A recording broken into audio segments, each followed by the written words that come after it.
여러분들, 우리가 하나님의 은혜와 축복을 받기 위해서는요, 꼭 해야 될 게 기도해야지요. 기도하면은 응답하신다고 그랬는데, 그런데 기도하는 것보다 하나님 앞에 순종하는 것이 하나님의 더 은혜와 축복을 받게 된다 하는 거예요.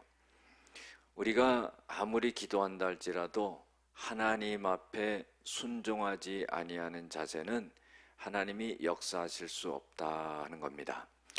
오늘 말씀 속에서요, 우리가 먼저 알아야 될 것이 있는데, 오늘 말씀의 시대적인 그 시기, 때가 언제인가 하는 것을 미리 우리들이 알아야 되고, 또 오늘 성경에 나오는 인물 중에 요나답이라고 하는 사람이 어떤 사람인가, 이것을 잠깐 여러분들이 아셔야지만이 오늘 말씀을 이해할 수가 있습니다.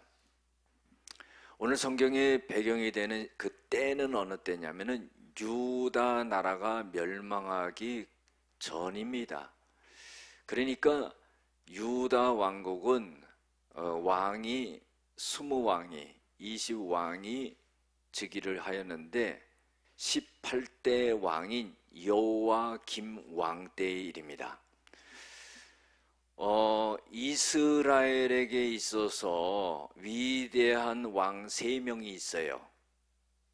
그것은 첫 번째로 다윗 왕입니다. 두 번째로는 히스기야 왕이에요. 남유다의 13대 왕입니다.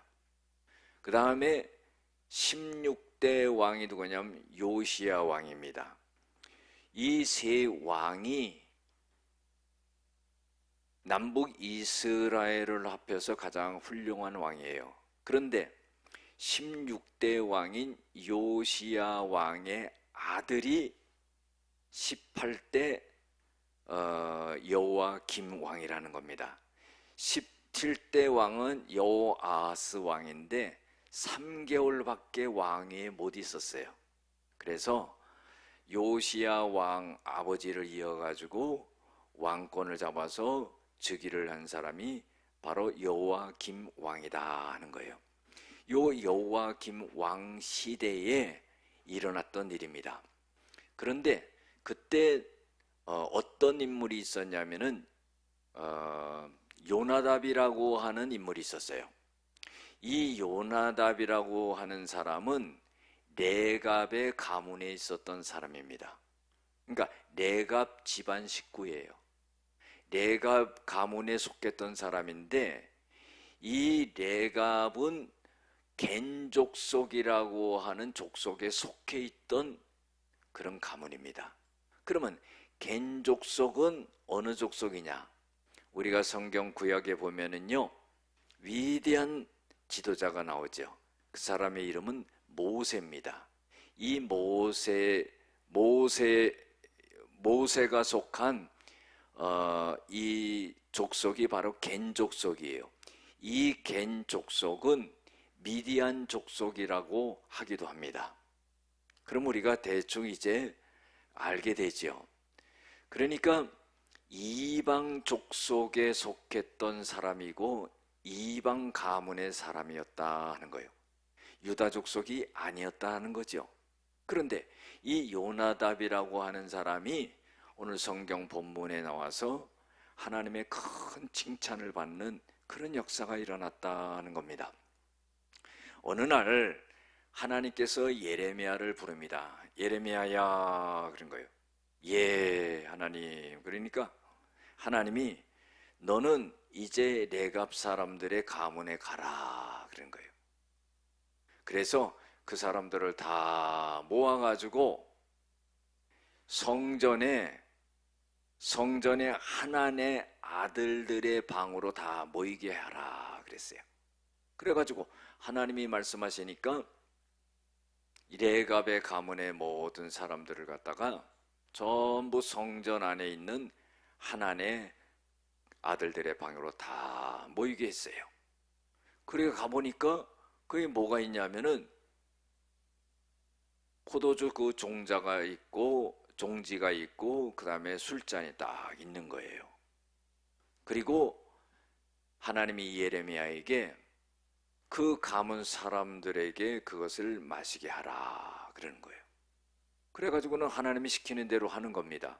그랬는데 이 레각 가문의 그 자손들이 반응이 어떻게 나왔냐면은 우리는 이 포도주를 마시지 않겠습니다 그러는 거예요. 그래서 왜 안 마시냐? 이렇게 대접하려고 친히 불러가지고 이렇게 성대하게 차렸는데 왜 안 마시냐 그랬더니 하는 말이 우리 조상 요나답이라고 하는 조상이 포도주를 영원히 마시지 말라고 그랬습니다 그러는 거예요. 그래서 우리는 포도주를 마시지 않습니다 그런 거예요. 그래, 이 한 조상의 말을 300년 이상을 갖다가 그 후손들이 그 말을 지키는 거예요. 그런데 이 요나답이라고 하는 사람은 언급해서 말씀을 드리면은 어떤 사람이냐면은 열왕기하 10장에 보면은 이 요나답이라고 하는 사람이 또 나와요. 그런데 이 요나답은 북이스라엘의 10대 왕이었던 예후를 도와가지고 북이스라엘의 7대 왕이었던 아합 왕의 가문을 진멸시키는데 협조했던 사람이 바로 이 요나답이라고 하는 사람이라는 거예요. 그러면은요, 하나님이 정말 이스라엘 남북 왕국을 통해서 제일로 악한 왕이라고 볼 수 있는 사람이 북이스라엘의 7대 왕이었던 아합 왕인데 우상을 들여와가지고 얼마나 나라 전체를 우상단지로 만들었는지 몰라요. 그래서 가장 악한 왕입니다. 이 악한 왕을 진멸하는 데 있어서 하나님은 예후를 세워가지고 왕으로 앉힌 다음에 그 아합의 가문을 완전하게 다 진멸하는 데 있어서 이 요나답이 합세를 해서 큰 일을 하게 되는 그런 역사가 일어납니다. 그러니까 이 요나답이라고 하는 사람은 이방 족속의 사람이었지만은 가나안 땅으로 들어갈 때 함께 들어가서 이스라엘 백성들과 하나님을 섬기게 됨으로 인해 가지고 정말로 유다의 백성들보다도 더 신실하게, 더 경건하게, 더 거룩하게 하나님을 잘 섬겼던 사람들이 바로 이 레갑 족속이다 이 말이에요. 그런데 이 요나답은 레갑의 아들이거든요. 그런데요, 믿음의 용기도 있는 사람이고 굉장히 현명한 사람이에요. 그러니까 그 가문의 인정을 받았던 사람이죠. 여러분들 아무리 조상이라고 할지라도요, 후손들에게 말한다고 그 말을 다 듣습니까? 들을 수가 없는 거예요. 그 말을 듣는다는 것은 뭡니까? 인정된다는 거죠. 그분의 신앙이 인정된다는 거예요. 그 사람의 언행이 인정된다는 거예요. 그 사람이 하는 일이 인정된다는 거예요. 이 요나답이요, 그래서 후손들에게 인정을 받은 겁니다. 그러니까 너희들은 포도주 먹지 마라 이렇게 말하니까요, 그걸 300년 이상을 그 후손들이 지키는 거예요.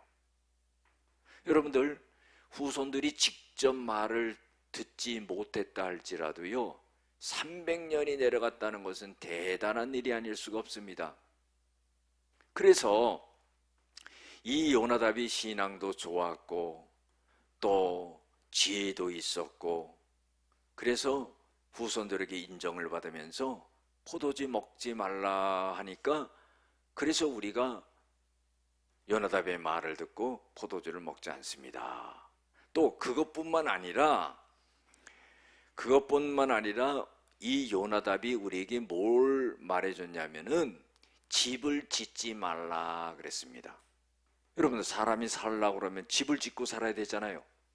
집을 짓지 말고 살라 하는 것은 뭐냐면은 한 곳에 정착하지 말라 하는 거예요.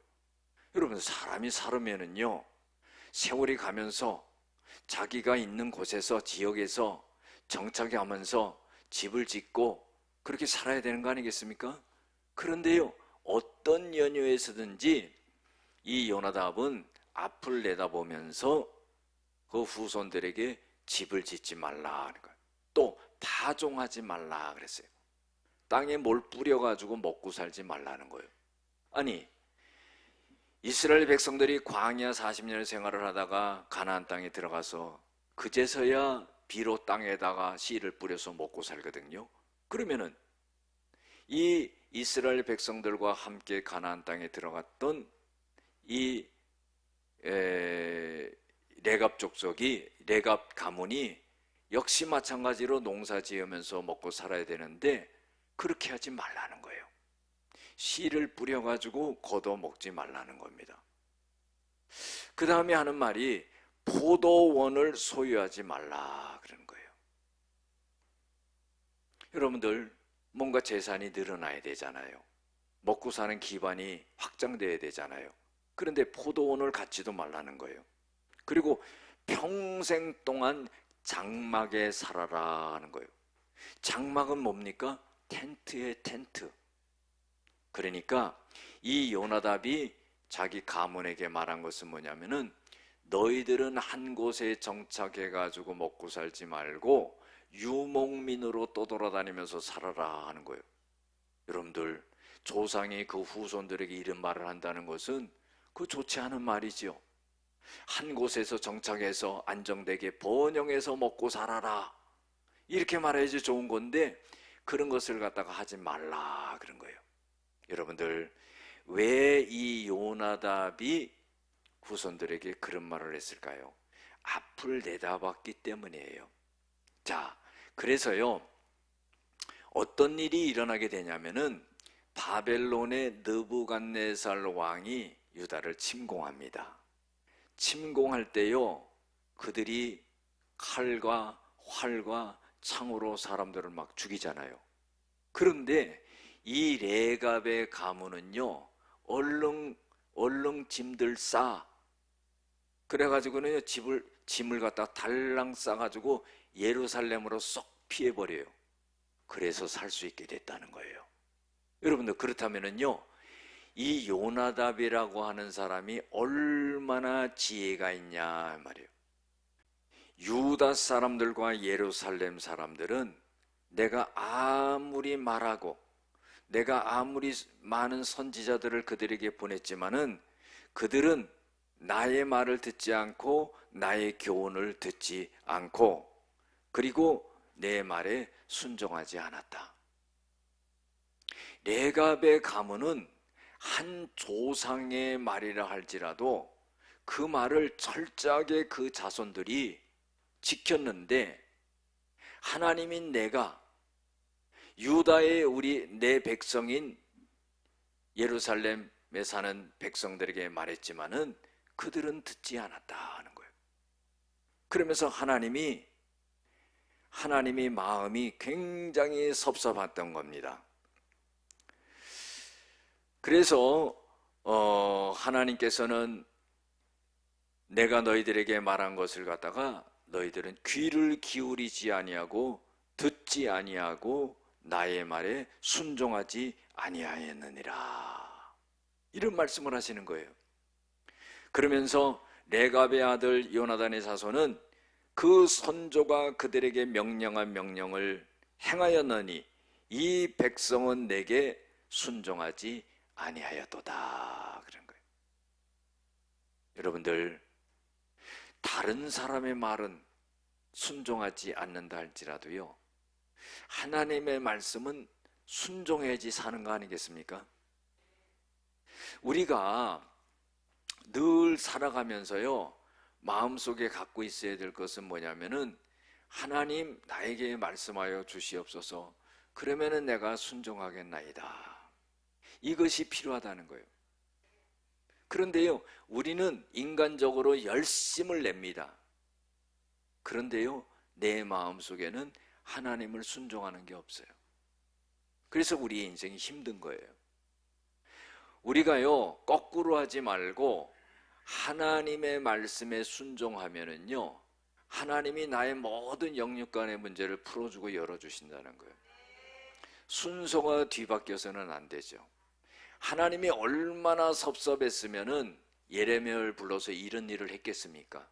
한 조상의 말도 그 후손들이 몇백 년, 300년 이상을 지켜나가는데 나는 이스라엘 백성들에게 수많은 선지자를 보내고 내가 그들을 사랑하고 얼레고 달래고 그렇게 해서도 내 백성은 내 말을 듣지 않는다. 그래서 하나님이요, 그래서 내가 이제 그들에게 모든 재앙을 내리겠다 하는 거예요. 왜냐? 그들에게 말하여도 듣지 아니하며 불러도 대답하지 아니했기 때문이다 하는 거예요. 집안에서도요, 아버지가요 자식들을 부르는데요 대답을 안 해. 얼마나 화가 나요. 밖에 나갔다 들어왔는데요 안방에 있는 부모님에게요 다녀왔습니다 인사를 안 해. 얼마나 서운하겠어요? 여러분들, 부모님이 눈에 보이지 않더라도 안방에 계시는 거 알면은 인사를 다녀왔습니다 소리를 지르더라도, 또 어디 나갈 때도 다녀오겠습니다 하고 나가야죠. 그렇지 않겠어요? 우리가요 하나님이 계시지 않으면 우리 존재가 이 땅에 있을 수 없고 우리가 살아갈 수 없다는 것을 알아야 돼요. 하나님은 온 우주 만물을 만드시고 우리에게 생명을 주시고 우리를 살아갈 수 있게 하시고, 그리고요 죽으면 천국까지 인도하시는 그런 하나님이에요. 하나님을 의지하는, 하나님께 순종하는 그런 믿음의 마음이 우리에게 가득 있어야 된다 하는 거예요. 그런 마음이 가득할지라도 거기에 온전하게 행하지 못하는 것이 인간이다 하는 거예요. 그런데요 그런 마음조차도 없다면은요 여러분들 어떻게 되겠습니까? 하나님은 이스라엘 백성들에게 최선을 다하여서 말씀하셨어요. 인내하셨어요. 그런데요 듣지 않았다.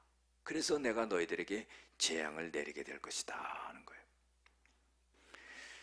18절부터 보면은요 예레미야에게 하나님이 또 말씀하십니다. 네갑 사람의 가문에게 이르러 너는 예레미야 너는 네갑 사람의 가문에 이르러서 이같이 말해라. 하나님께서 이렇게 말씀하시는데 선조 요나답의 명령을 너희들이 순종하고 모든 규례를 지키고 또 그 요나답이 말한 명령을 너희들은 행하였도다. 그래서 하나님이 너희들에게 말씀을 하시는데 레갑의 아들 요나답에게서 내 앞에서 설 사람이 영원히 끊어지지 아니하리라 하셨느니라. 여러분들, 이 레갑 족속은 제사장 가문도 아니고 유다 족속도 아니고 이방 족속이고, 그런데요 하나님이 이 조상에게 순종하는 그거 하나 보면서 무슨 말씀을 하시냐면은 이 가문이 내 앞에서 설 사람이 영원히 끊어지지 않는다 그런 말씀하세요. 이것은 뭐예요? 하나님을 갖다가 영원히 섬길 자를 갖다가 이 가문에 두게 하겠다는 겁니다. 사랑하는 성도 여러분, 하나님은요 우리에게 재앙을 내리시기를 원하시는 하나님이 아니에요. 하나님은요 우리에게 은혜를 내려주시는 분이에요. 하나님은 우리에게 축복을 내려주시기를 원하시는 하나님이라 하는 거예요. 그런데 아무리 하나님이 축복을 내려주시고 은혜를 내려주시고 하려고 해도 그것을 받을 만한 그릇이 못 된다 하는 거예요. 그래서 하나님은 재앙을 통해서 깨닫게 하시고 그들을 돌이키고 그리고 그들의 심령이 돌아와서 하나님은 그때 모든 것을 회복하신다 하는 겁니다. 할렐루야. 우리가 성경을 보면은요 순종하는 사람들이 나오죠. 여러분들, 불순종하는 사람들이 나오죠. 이스라엘의 초대왕이었던 이 사울 왕은요 하나님 앞에 교만하고 불순종해서 당대의 모든 것이 끝나버려요. 너무나 비참하죠. 왕위를 이어갈 수가 없었어요. 당대 끝났습니다. 아들들도 다 죽었어요. 그런데 다윗을 한번 보세요. 다윗은요, 하나님 앞에 크게 범죄했던 사람입니다. 살인죄와 간음죄를 범했던 사람인데 하나님 앞에 이 다윗이 철저하게 돌이켜요. 그런데요, 그 회개를 어떻게 성경에 표현했냐면은 자기 눈물로 침상을 띄었다 그랬어요. 그러니까 그렇게 철저하게 회개했다는 것을 그렇게 표현한 겁니다. 그리고서는 이 다윗은 하나님 앞에 완전히 돌아서서 하나님 앞에 순종하는 삶을 살았어요. 그래서 사도행전 13장 22절에 보면은 하나님의 이런 말씀하시죠. 내가 이새의 아들 다윗을 만나니 내 마음에 합한 자다. 내 뜻을 다 그에게 이루리라. 여러분들, 여자로 인해서 큰 공경에 빠졌던 이 다윗이요, 맨 나중에 늙어서 이제 죽기 전에 택했던 여인이 있는데, 아비삭이라고 하는 여인이 있는데요, 그 여인을 갖다가 취하지 않았습니다. 그렇게 철저하게 하나님 앞에 회개하고 자기의 잘못된 삶을 돌이켜서 하나님 앞에 자기를 쳐서 복종하면서 온전하게 살았던 사람이 다윗이에요. 여러분들, 실수도 있고 잘못도 있고요, 죄악도 짓고 불순종하는 것이 우리의 모습입니다. 그러나요, 하나님 앞에 회개하고 돌아서서 하나님 앞에 순종하는 삶을 살고자 할 때 하나님께서는 모든 것을 회복시키는 그런 역사가 일어난다는 거예요. 기도를 많이 하기보다는요, 순종하는 삶을 살아야 되죠. 어떻게 보면은요, 기도를 많이 한다는 것에요, 이기적인 게 많이 들어갈 수 있어요. 내가 바라고 요청하는 것들, 내 앞에 있는 문제들, 얼마나 목이 쉬어라 하나님 앞에 부르짖습니까? 그런데요, 가만히 생각해 보세요. 그것은요, 자기 욕심일 수가 있다는 거예요. 그렇게 기도하기에 앞서요, 하나님 앞에 순종하는 그런 자세가 그 많은 기도보다도 효력이 있다는 겁니다. 우리는요, 하나님을 바라보면서 살아야지요. 그런데요, 우리가 내 자신을 하나님 앞에서 바라볼 수 있는 그런 사람이 되어야 됩니다. 우리가 구약에 보면은 위대한 순종의 사람이 나오죠. 아브라함이에요. 여러분들, 이 아브라함에는 모든 것을 초월해서 하나님 앞에 순종했던 사람이에요. 그래서 하나님께서는 그 자손을 갖다가 하늘의 별과 같이 바다의 모래같이 그렇게 번성케 해주겠다 그러는 거예요. 너의 자손들로 인하여 여러 나라가 전부 복을 받게 되는 역사가 일어나고 너는 복의 근원이 될지라 그러는 거예요. 할렐루야. 사랑하는 성도 여러분, 우리가요, 신앙생활이라는 것은 믿는 것을 행하는 거예요. 아무리 기도를 하고 아무리 많이 아는 것, 그건 소용이 없어요. 왜? 행하지 않기 때문에. 행함이 없는 믿음은 죽은 것이라고 그랬습니다. 그래서요, 우리의 신앙이 고차원적으로 가기 위해서는 순종하는 삶이 돼야 돼요. 우리가 성경 공부를 하더라도요, 맨 마지막 단계에 공부하는 것이 순종이에요. 순종이 힘듭니다. 하나님의 말씀을 아무리 많이 알고 기도를 많이 한다 할지라도요, 자기 생각대로 가는 거예요. 하나님의 말씀대로 따르지 않습니다. 그래서요, 어려움이 되는 겁니다. 여러분들, 하나님은 우리에게 큰 은혜와 축복을 내려주시기를 원하시는 분이에요. 하나님은 우리가 순종함으로 하나님의 하늘의 복을 내려주시고 영육간의 복을 내려주시기를 원한다는 것을 우리가 꼭 기억하면서 내 삶이 하나님 앞에 순종으로 놓일 때 하나님은 우리의 모든 것을 길을 열어주시는 줄로 믿으시기 바랍니다.